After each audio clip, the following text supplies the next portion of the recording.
Thank you very much, gentlemen. I don't know about, well, Deficio's got his thumbs up. I'm not sure about happy campers, though, when expectations for G2 were much higher coming into this tournament. About those expectations, you're selling Spawn on saying they're going to finish second. I mean, it's obviously not my fault. He can't analyze himself. You're deflecting now. You're deflecting. With that being said, no, I take full blame. You know, I'm fine with that. I'm perfectly fine with it. Like, this game... Did you hear that, Euro? Deficio takes full responsibility. That's disgusting to watch. It was against SKT. Yeah, sure. And we don't know how far ahead of the rest of the world they are, because it looks like they're pretty damn far ahead. Even then, like, so SKT obviously is playing near perfect in like almost every game they're playing since the playoffs. Yes. But specifically, the second Rod of Ages was a beautiful that was the key one. And the flash on top of the dead body was really crucial in the victory. And then G2 saying, guys, teleport timers, 20 seconds-ish, then we're ready. Like, all right, let's all in bot lane. Faker TP down. Who could have guessed? You know, these kind of solo queue mistakes are what G2's making now. Let's just go even beyond that. Kicker's in the top lane. I don't even know if his skill order is like correct at the start of that game. He just gets shoved out by Poppy. Like, Poppy should not be able to do that at the start of these games. He's just losing pressure. Like, then all of a sudden his mid laner has to teleport top. They're just snowballing arrows around the map. Then it bleeds into bottom lane. And the jungler, like, you know, we're sitting there going, like, Trick isn't playing that well. When all three of your lanes lose, like, what do you just throw it over your shoulder and... Makes it very hard to operate in that situation. I mean, we mentioned too the first blood in the bot lane coming from the turret dive, Hybrid and Emperor sticking around far too long for absolutely no reason when Trick is on the opposite side of the map. If you don't have the jungle support, then you can't sit under your turret against a level 6 Alistar. And when your AD carry has 2,000 gold, hasn't even gone back once and he's low, you just recall. You give up one wave at tower because you know the dive is coming, you have no teleports. Again, G2 is playing much more like a solo queue team. Their communication seems completely off. Every player is trying to make individual outplays when they don't have to. But let's look at what actually SKT did in that dive, because they always take like the 100% sure thing. We're not going for anything more, and we're just gonna like keep accumulating this gold lead and then crush you with it. Because they turret dive, get one person, they burn one ulti, and no flashes, no exhaust, nothing. On the opposite end, what was a guaranteed kill? 3 summoner spells burnt to like try and save someone that was 100% dead. Yeah, SKT plays so clean. They let us see how messy G2 really was coming into this one. And they need to clean it up as they hope to like play back into shape throughout MSI. Saying, here's the scary thing. You're starting 0-2. In a double round robin tournament, you only have so many games to play. And when the rest, when the rest of these teams are all at least 1-1, or better, that you're jockeying for top 4 against, you put yourself in a really big hole. The only positive thing about this for G2, and now we're talking really, really small, is the fact that they had SKT on day 1. So if they really need more time, more days to like get back in shape and like whatever fix communication, having SKT now is fine, because even at 100%, you weren't expecting to beat them. Right, it's an assumed loss. We are talking small positive, because the way they're playing right now is off. And the other thing is, right, SKT, they play against the Wildcard region and a slumping EU, but both of their drafts and their clinical execution, anyone watching that game, you're like, it doesn't matter the team, they're just playing the map by itself and the pick ban phase so damn well. This is a team that, like, even though they're smashing people, they're doing it before they even get on the Rift. Yeah, and it's something about Comey, he always has very good draft phases, but at the same time, he has the absolute best players to work with for it. It's like, okay, what would the strongest theoretical composition be? Right. Oh, by the way, we're great at every single one of those champions. Yeah, all my players can play that. They're not hindered by that. Like G2, they first picked Echo over the Rise. Maybe that's because Kikis thought he would need it in the top lane, because he definitely didn't play Gragas very well. I think they picked themselves into a corner, and we've seen other teams like Origin in Europe had to first pick Kindred. Yeah, let's go back to that first pick. SKT doesn't have any of those problems when they're doing this draft phase. Yeah, absolutely not. But and you know, we saw the double target ban to Faker in the mid lane. We saw the Zillion Azir, and then Rise is left up, and you don't first pick it on the side of G2. What's going on there? I mean, I agree with Jad on this. I kind of feel like it's them saying Kikis can't play against Duke's Echo. So right now, we will take it away and we can always flex it mid. The problem is just you leave yourself in almost losing situations no matter what, because the composition from SKT, we're close to the perfect composition in terms of like S-tier picks in the meta. Like with Sivir, we know for Korean teams still being such a strong pick. So they just got absolutely everything. I didn't mind the Braum pick coming in. I didn't mind the Graves, because it's something they've done before where they give Kindred early to then take Graves later.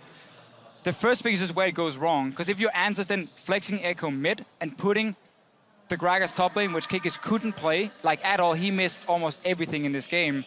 Your draft falls completely apart. All right, well, SKT, another dominant victory for them. Back to the drawing board for G2 Esports. Shox, though, is standing by with SKT's two-time world champion, so let's head downstairs for a word.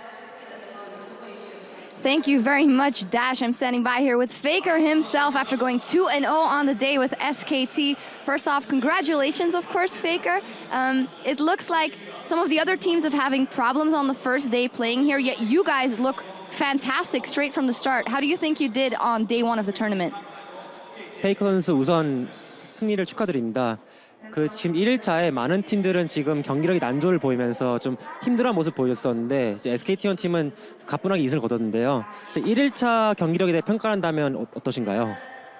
우선 이번 1일차에서 저희가 생각했던 것보다 좀 더 잘 나왔고요.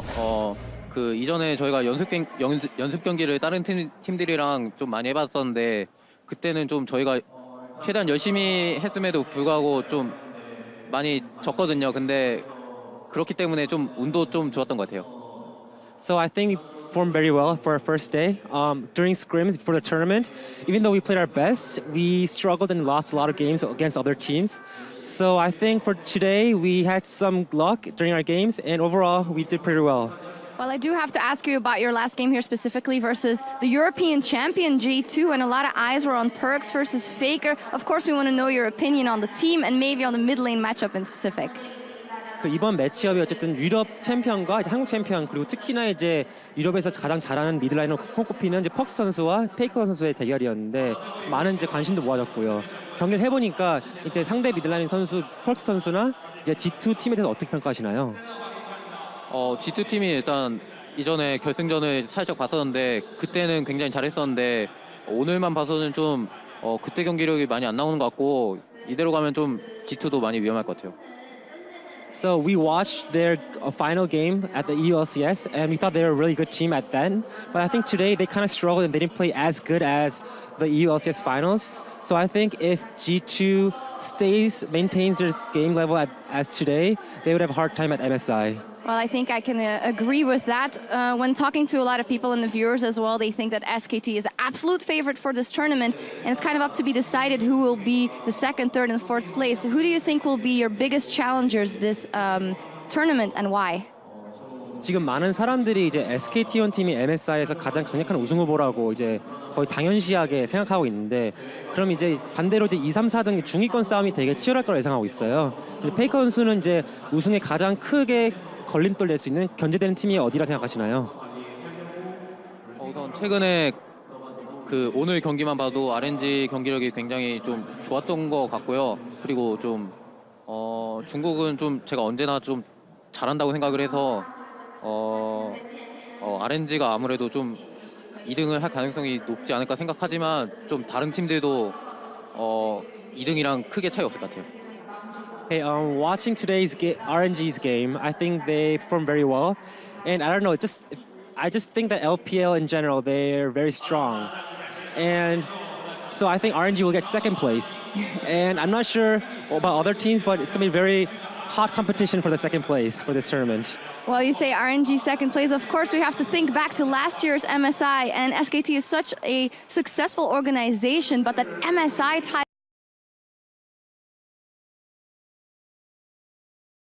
you to this time take the title home here at MSI.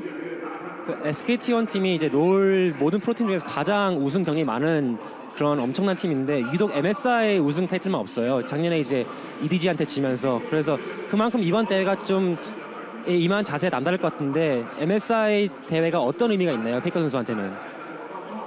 MSI가 저희가 우승하지 못한 대회라서 중요한 것은 아니고 저는 모든 우승이 중요하다고 생각하고요. 그리고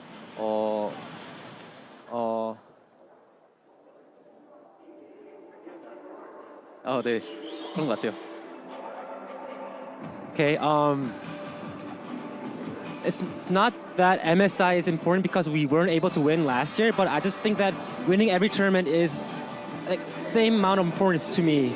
So yeah, just winning MSI is very important for me and the team. Yeah, winning MSI is important, but winning in general is important. I can stand behind that. Thank you very much, and congratulations, Faker and SKT. With 2 wins on the day, there's still 1 game left to play out here at MSI as Supermassive takes on RNG. We'll be right back with that last game of the day, so don't go anywhere.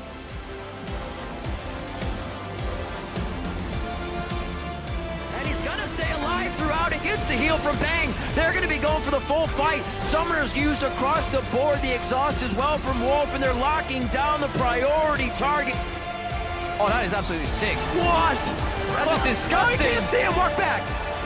2 worlds, 5 OGN splits in a very possible run now to an MSI championship.